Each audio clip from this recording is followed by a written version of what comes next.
Y ahora les va a hablar Julio César Crivelli, abogado, premio universitario, especialista en temas de obra pública e infraestructura, actualmente consejero de la Cámara Argentina de la Construcción y presidente de la delegación de la ciudad de dicha entidad.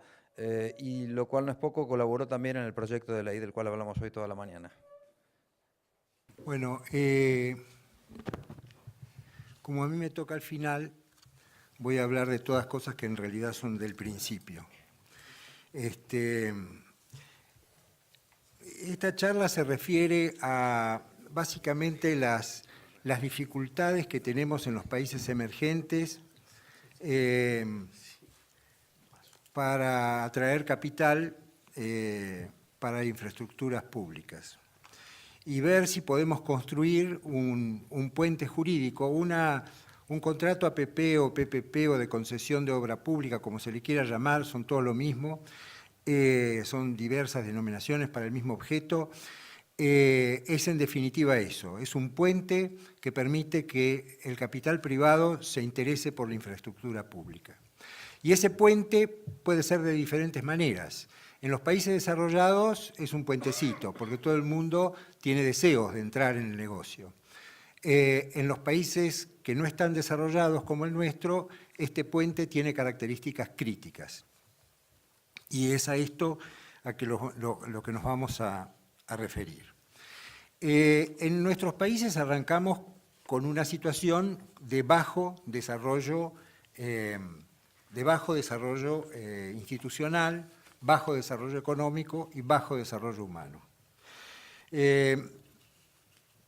A veces algún paradigma sirve para darnos cuenta de dónde estamos parados y es importante saber cuál es nuestro punto de partida. Latinoamérica no participó de la revolución industrial.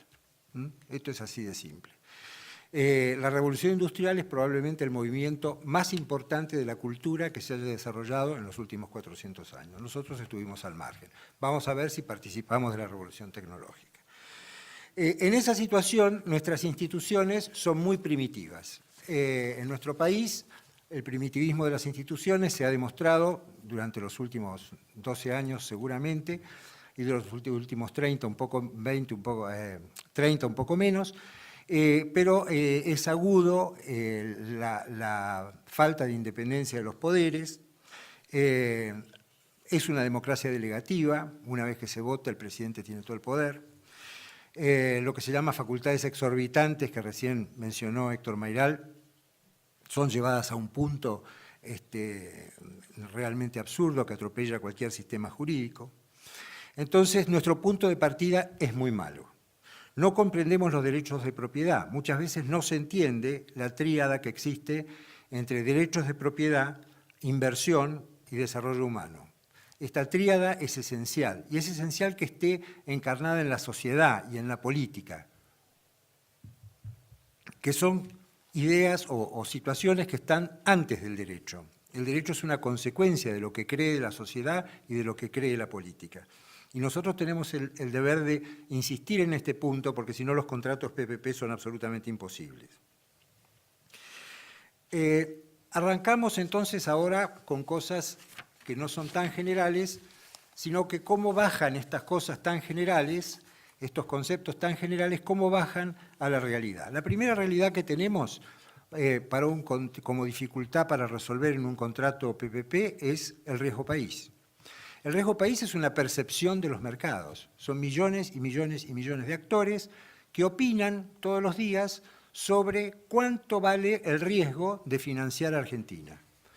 Ningún gobierno, ni la SEC, ni hay ninguna conspiración de japoneses ni de Sion que pueda influir en esto. Esto es así, es como es.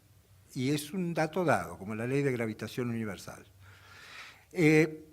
A partir de ahí, por supuesto, los gobiernos pueden portarse bien, y entonces si se portan bien, porque como lo señaló recién de nuevo Héctor, estamos cumpliendo con los arbitrajes, bueno, si hacemos muchas cosas de esas, el mercado lo va a sentir, lo va a percibir, y de a poquito el riesgo país va a bajar. Hoy es alto.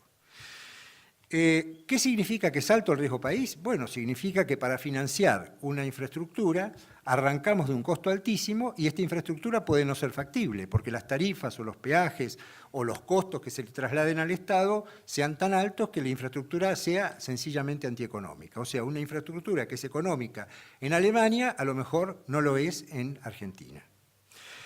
Sencillamente porque la tasa de interés es altísima. Entonces, ¿cómo podemos hacer para disminuir el efecto de este punto de arranque negativo con el que comenzamos? Este va a ser, digamos, las recomendaciones de esta charla. El otro problema que tenemos es el riesgo de cambio, el arbitraje de monedas. Como tenemos mercados de capitales muy poco desarrollados y sistemas de bancos ínfimos, el sistema de bancos argentino es, creo que algo así como 6 veces menor que el sistema de bancos de Chile en relación con el PBI. Acá Ricardo me podrá corregir.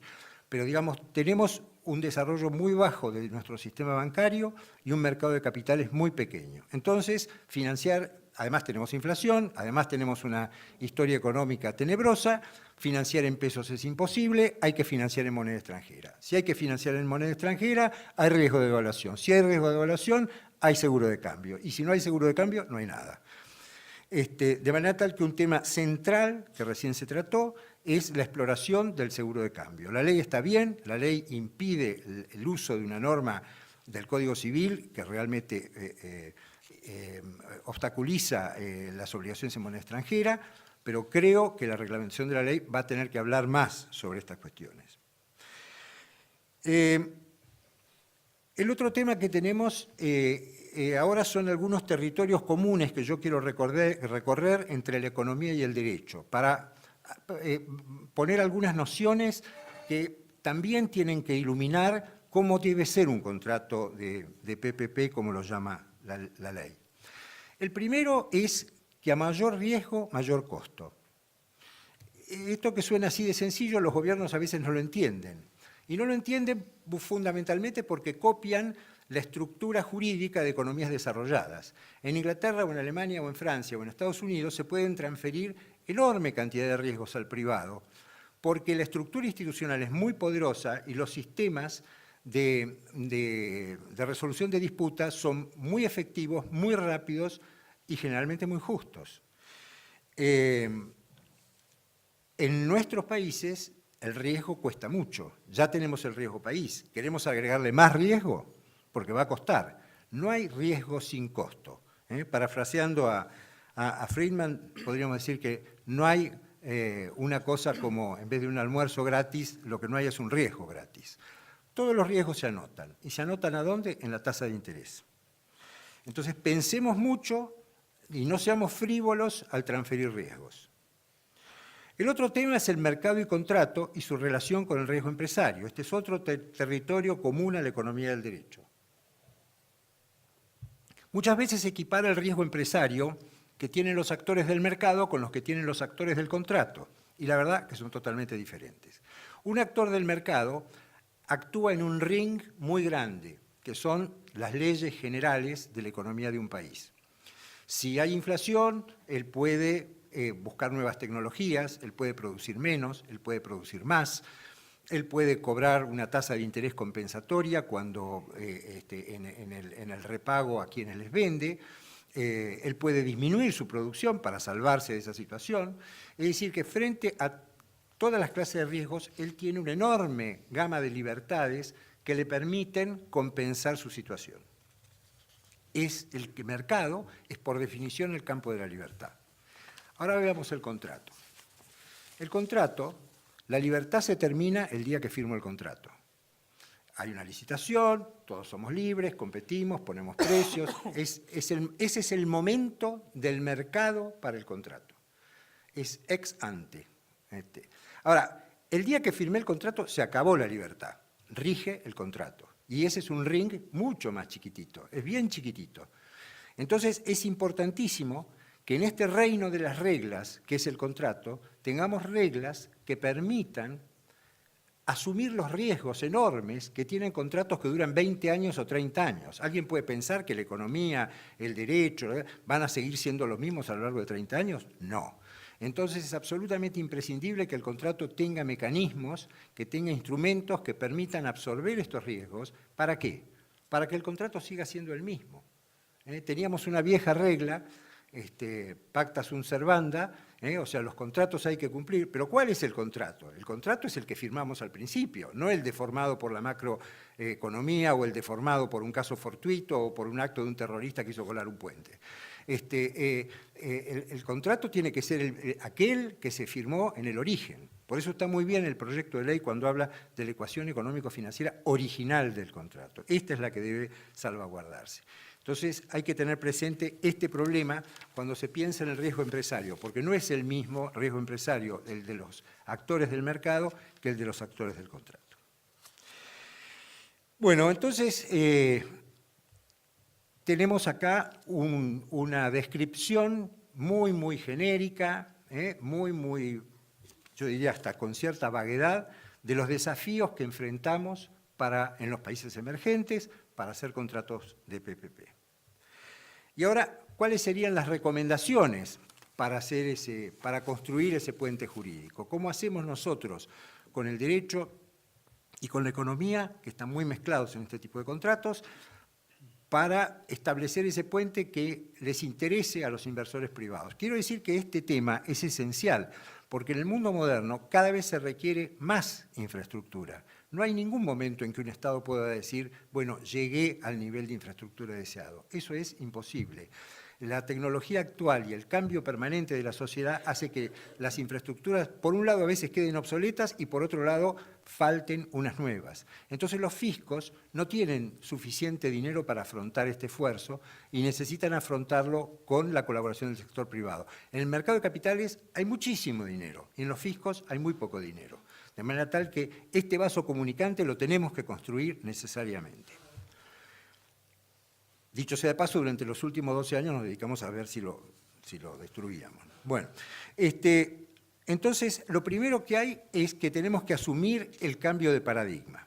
Hubo un cambio de paradigma en 2009, y esto inclusive en las economías desarrolladas. 2008-2009, gran crisis. ¿Qué pasa con los contratos de concesión, PPP, APP, etcétera, etcétera? Sucede que no se pueden cumplir. Gran disyuntiva para los gobiernos. Entonces, ¿qué hago? Renegocio el contrato contra las reglas del propio contrato, porque estos eran contratos que tenían una transferencia masiva de riesgos hacia el sector privado. Renegocio el contrato y rompo todas las reglas y tengo una tremenda sospecha de corrupción. El escenario A. Escenario B.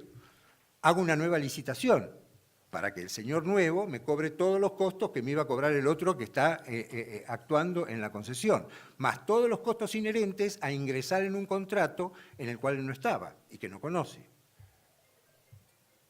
Bueno, el lío se resolvió de diferentes maneras y hay un montón de juicios por corrupción también. De manera tal que a partir de ese momento se insistió muchísimo, y por eso el proyecto de ley está muy bien, se insistió muchísimo en este tema de mantener la ecuación económico-financiera original del contrato. Esto es absolutamente importante y para nosotros es importantísimo.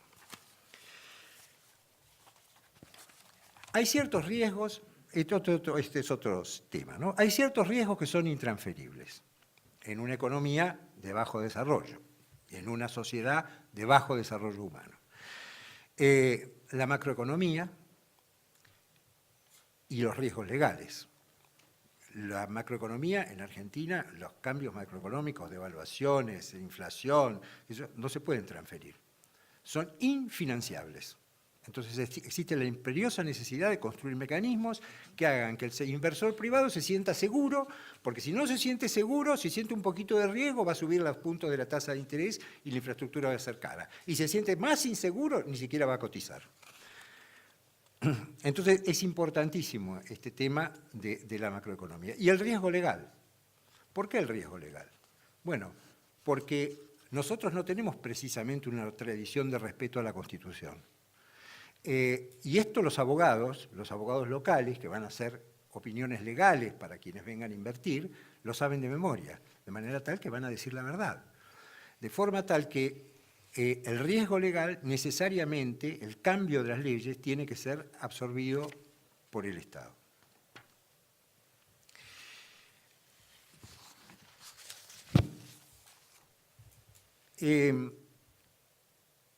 También existe otra posibilidad como instrumento, que son las transferencias de riesgos con límites económicos. O sea, en nuestros países es posible transferir riesgos difíciles de transferir si le ponemos un límite que le permita al oferente cotizar el riesgo. Esto tiene como ventaja que vamos a conseguir oferentes y como desventaja que nos van a anotar el costo. Las leyes, la situación de Argentina hoy para competir. ¿Por qué para competir? Miren, en los 90 Argentina estaba sola. Era el único mercado emergente que se dio cuenta de esto, que se dio cuenta de que necesitaba el capital privado para la infraestructura pública. Nadie se había dado cuenta. Solamente Chile, con una economía muchísimo más chica, en los transcurridos 4 o 5 años de nuestra experiencia, se embarcó en la experiencia argentina. Argentina estaba sola, recibió todo el capital. No había sucedido la crisis de 2008, todo el mundo estaba dispuesto a aceptar muchos más riesgos de los que está hoy. Pero ahora tenemos una situación muy diferente, por eso estas recomendaciones son críticas. Tenemos una situación muy diferente. Argentina no está más sola, tiene competidores de primera línea, los he mencionado, Colombia, Perú, Brasil, Uruguay, Chile, en Latinoamérica solamente, México, Canadá. Sin dejando los grandes, como Estados Unidos, Inglaterra, etc. Entonces no estamos solos en este mercado, tenemos que competir contra otros que tienen buenas leyes, que tienen un track record buenísimo de cumplimiento durante los últimos 10 años. Bueno, ahora nosotros tenemos que salir a competir con ellos y conseguir el capital privado, porque el capital privado puede ir a Colombia, puede ir a Chile, puede ir a cualquier parte. Julio, perdón. Sí. Estamos en tiempo ya, ¿eh? Bueno. Así que redondea si querés. Listo. Bueno, sobre las facultades exorbitantes ya se refirió Héctor, las facultades exorbitantes no tienen sentido en estos contratos directamente. Tribunales arbitrales y dispute boards deberían de ser obligatorios. La ley los declara facultativos, está muy bien, deberían ser obligatorios. Y como conclusiones de todo esto, nosotros no podemos modificar el riesgo país, es un riesgo estructural. Para disminuir, porque además del riesgo país está el costo financiero de financiar ese contrato en particular, que se suma al riesgo país. Lo que podemos disminuir nosotros es esto que se suma, estos otros puntos de la tasa de interés que se suman. Entonces, los instrumentos que he mencionado son los principales, no los únicos en los que tenemos que pensar para disminuir ese costo financiero, que es el único que podemos disminuir. Tenemos que entender que la experiencia de los grandes países se puede exportar, pero con observaciones. No es lo mismo hacer un contrato PPP en Inglaterra que hacerlo en Argentina. Y las leyes también son diferentes.